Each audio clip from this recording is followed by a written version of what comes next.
Introduce and welcome Dr. Parker again.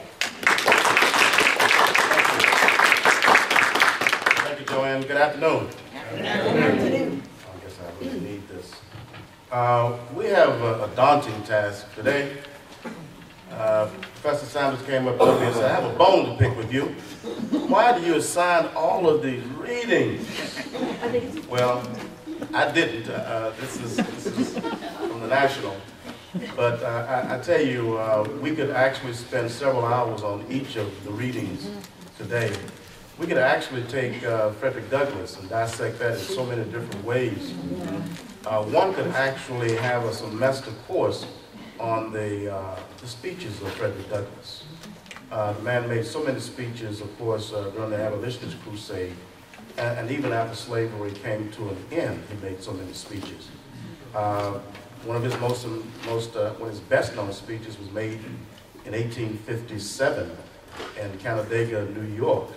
The one that he's best known for, where there is no struggle, there is no progress. Those who profess to favor freedom and yet deprecate agitation are men who want crops without plowing up the grounds. They want the rains without the thunder and the lightning. They want the oceans without the awful roar of its many waters. The struggle may be a moral one, or it may be a physical one, or it may be both moral and physical, but it must be a struggle. Power concedes nothing without a demand. Never did, never will. Men and women may not get all that they pay for in this world, but they must certainly pay for all that they get. Now, back during the revolutionary days in the 1960s, every Black Panther Party member had to know that speech.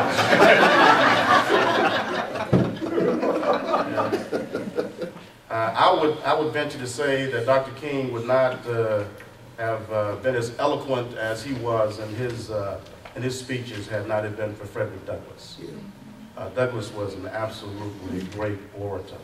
We could spend a lot of time just looking at Alexander Stephens' inaugural address. I mean, how much of that address are we actually dealing with today? You know, one of the questions that I hope all of you will continually ask is, how do the readings inform us today? What is it about those readings that we still toy with, we play with on a daily basis in our lives today? So many of these readings today, we could spend a tremendous amount of time on. And I'm not going to talk as long as I did before. As a matter of fact, we're going to go ahead and get in our groups. But to try to handle this is what we're going to do. As you begin discussing the readings, I'm not going to ask you to discuss all of them. I'm going to assign 2 for this group, 2 for this group, 2 for the next group. In other words, there are 4 groups. So we'll have you report on 2 of the readings, group 2, 2 of the readings, group 3, 2 of the readings, group 4, 2 of the readings. And the last one we'll leave dangling out there for everybody to kind of jump in.